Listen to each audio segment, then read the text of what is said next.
datang di podcast Bela Negara. Hari ini kita akan membahas bagaimana bela negara menjadi salah satu strategi dalam memerangi hoax. Di tengah derasnya arus informasi digital, tidak semua informasi yang kita terima adalah kebenaran. Hoax hadir bukan hanya sebagai informasi yang keliru, tetapi juga sebagai tantangan serius bagi kepercayaan dan tanggung jawab kita sebagai warga negara. Pada kesempatan hari ini, kita akan mengulas bagaimana hoax dipahami, dialami, dan dihadapi dari berbagai perspektif.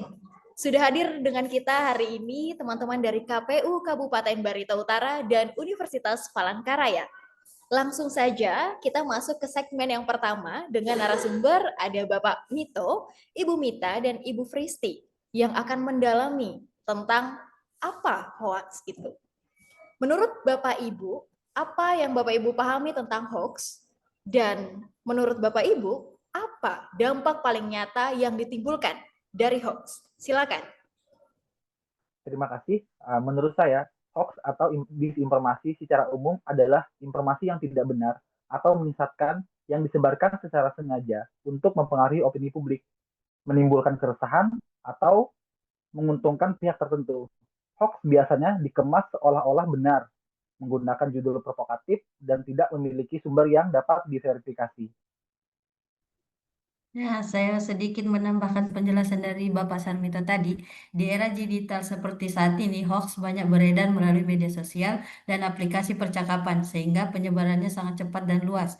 Berbeda dengan misinformasi yang terjadi karena ketidaktahuan. Disinformasi umumnya dapat secara sadar dengan tujuan membentuk persepsi masyarakat. Oke, sedikit menambahkan apa yang telah disampaikan oleh teman-teman sebelumnya, oleh Bapak Mito dan Ibu Mita, dalam perspektif kebangsaan dan bela negara, hoax itu termasuk ke dalam ancaman non-militer. Kenapa?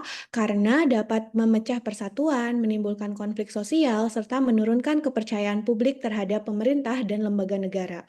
Oleh karena itu, kemampuan memilih dan memverifikasi informasi menjadi bagian penting dalam menjaga ketahanan dan menjaga ketahanan nasional di era digital seperti sekarang ini. Oke, baik. Itu tadi jawaban yang sangat luar biasa sekali dari ketiga narasumber kita. Semoga bisa menambah pemahaman awal kita terkait apa sebenarnya hoax ini. Selanjutnya kita akan memasuki segmen yang kedua, yaitu adalah hoax di tempat kerja. Dengan narasumber kita ada Bapak Joshua, Bapak Arif, dan Ibu Trisni. Nah, menurut Bapak Ibu, apakah Bapak Ibu pernah menemui atau menghadapi hoax di lingkungan kerja? Jika pernah, bagaimana situasi tersebut mempengaruhi komunikasi, kinerja, atau hubungan antar individu? Silakan. Baik, seperti yang dijelaskan oleh rekan-rekan tadi, bahwa hoax ini terkadang memberikan berita palsu yang belum pasti kebenarannya. Seperti yang pernah terjadi di lingkungan KPU, seperti isu hasil suara yang beredar di masyarakat, yang disebarkan oleh orang yang tidak dikenal sampai viral dan membuat suasana menjadi ricuh. Padahal, hasil suara tersebut belum merupakan hasil rekapitulasi akhir dari KPU yang seharusnya penentuan hasil itu harus melalui KPU dan disaksikan oleh tim pemenangan dari masing-masing paslon. Maka daripada itu, seharusnya kita semua harus menanggulangi hal tersebut.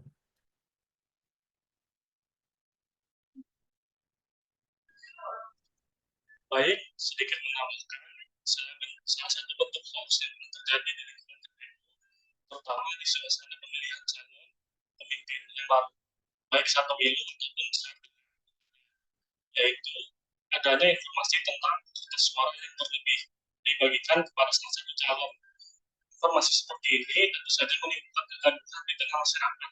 Padahal para petugas yang turun langsung ke lapangan telah mendapatkan pelatihan serta bimbingan teknis dari KPU sendiri, sehingga mereka memiliki prosedur baik dari pemeriksaan, pengamanan hingga penghitungan suara sesuai dengan aturan yang berlaku. Hoax semacam ini sangat berpotensi untuk memperkeruh suasana, memicu kecurigaan, bahkan menurunkan kepercayaan publik terhadap proses demokrasi. Oke, saya juga menambahkan ya Mbak Ulan. Jadi kalau misalnya kita ambil dari sektor akademik, misalnya kampus nih, hoax ini kan bentuknya bermacam-macam ya. Terutama kalau di kalangan mahasiswa kecenderungannya adalah banyaknya simpang siuran informasi sehingga informasi yang tadinya orisinil itu mudah banget dipelintir dan bisa menghasilkan misinformasi. Nah, yang fatal adalah ketika informasi seperti ini dipercaya oleh mereka tanpa adanya verifikasi terlebih dahulu, mereka itu bukan hanya percaya, tapi hoax secara tidak langsung akan mempengaruhi cara mereka dalam mempersiapkan diri secara akademik. Nah, misalnya kita ambil contoh, misalnya ada informasi di mana mahasiswa itu dibebas tugaskan dari skripsi, yang mana itu menjadi bentuk tugas akhir. Dan sementara kan yang namanya skema penggantian skripsi itu tidak sesederhana yang disampaikan di pemberitaan hoax. Skema yang sebetulnya terjadi adalah skripsi itu harus diganti dengan beban seperti jurnal dengan Sinta 2 atau 3 seperti itu. Bukan sekedar tugas-tugas yang sebetulnya ringan. Nah, sementara skema pengganti yang tidak sederhana ini kan menimbulkan persepsi di mana mahasiswa mungkin akan menganggap remeh atau mungkin mengubah orientasi akademik mereka karena merasa ada kemudahan seperti itu. Jadi kecenderungan mempercaya informasi yang keliru dari mahasiswa inilah yang membuat hoax cepat menyebar dan tentu dianggap benar oleh mereka. Nah, makanya sebelum misinformasi ini berkembang lebih jauh, tentu kita berharap agar mereka ini bisa bersikap kritis dan bisa memverifikasi informasi terlebih dahulu atau langsung bertanya kepada sumber resmi, misalnya bertanya kepada program studi atau misalnya ke fakultas masing-masing.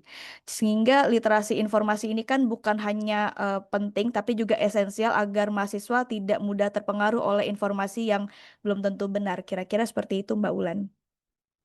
Oke, baik. Terima kasih atas penjelasan yang sangat luar biasa sekali dari teman-teman. Kita bisa menangkap bahwa ternyata hoax ini memang ada di sekeliling kita. Karena itu kita perlu masuk nih ke segmen yang ketiga. Sudah ada Ibu Stefani, Ibu Anissa, dan Ibu Veronica yang akan membahas apa sih yang bisa kita lakukan untuk memerangi hoax. Menurut ibu-ibu sekalian, dari perspektif dan peran ibu-ibu, langkah apa yang paling efektif untuk memerangi hoax? Silakan. Ya, terima kasih. Menurut saya, langkah untuk mengurangi hoax adalah dengan melakukan verifikasi informasi sebelum membagikannya, memastikan sumber berasal dari kanal resmi atau media kredibel, dan melakukan peningkatan literasi digital agar mampu mengenali ciri-ciri informasi menyesatkan. Kita juga perlu untuk membandingkan informasi dengan beberapa referensi terpercaya, tidak mudah terprovokasi oleh judul sensasional, serta berani mengklarifikasi dan melaporkan konten hoax agar penyebaran dapat dihentikan. Ya, menambahkan teman saya, menurut saya pribadi, cara memerangi hoax adalah dimulai dari diri sendiri, yaitu dengan cara memfilter berita itu terlebih dahulu. Lalu, apakah kita sudah yakin berita itu valid, baru kita bisa sebarkan lebih lanjut berita tersebut. Namun, apabila kita merasa berita itu belum valid, sebaiknya kita tahan berita itu cukup sampai di kita, jangan sampai kita menyebarluaskan ke yang lainnya. Karena munculnya hoax itu berasal dari pribadi yang hanya asal-asalan menyebarkan tanpa diketahui kebenarannya.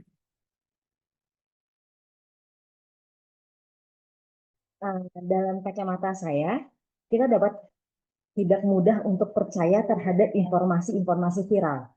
Terlebih dahulu kita dapat melihat dulu sumber beritanya, medianya dari media resmi ataupun tidak. Kita dapat melakukan pembandingan.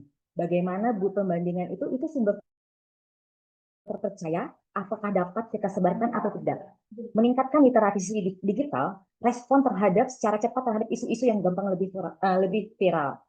Nah, maka dari itu, di kancah internasional pun dalam memerangi hoax, ada yang namanya penguatan cyber secara internasional, yang namanya cyber warfare, lintas antar negara, yang dimana setiap negara melakukan kolaborasi antara negara melawan dalam namanya disinformasi.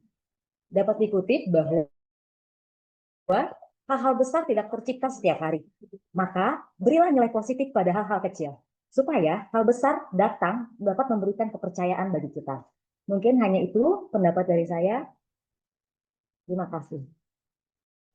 Oke, baik. Itu tadi jawaban dari narasumber kita, luar biasa. Dan kita sudah sampai di penghujung podcast Bela Negara ini. Kita belajar bahwa hoax bukan sekedar informasi yang salah, tetapi memiliki dampak nyata terhadap berbagai hal di kehidupan kita. Hoax bisa saja muncul dimanapun, termasuk di lingkungan kerja, dan seringkali menyebar karena emosi dan kurangnya verifikasi. Memerangi hoax bukan hanya tugas negara atau institusi, melainkan bentuk bela negara yang dimulai dari kesadaran diri kita sendiri. Sampai jumpa di podcast lainnya.